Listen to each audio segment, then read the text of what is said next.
MLC bureau chief हाजी मोहम्मद फारिस सईदी की report के मुताबिक रमजान मुबारक के मुकद्दस महीने में खिदमत खल्क से दुनिया में राहत और आखिरत में निजात का जरिया बनती है।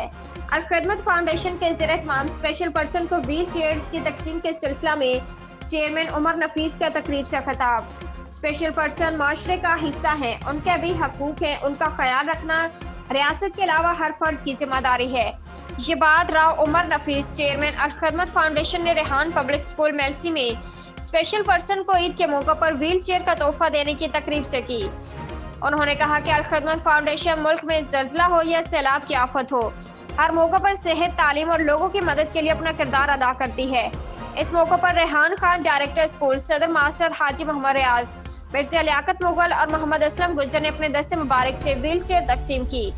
इस मौके पर स्पेशल पर्सन ने फाउंडेशन का शुक्रिया अदा किया। आखिर में इफ्तार डिनर का भी एहतमाम किया गया।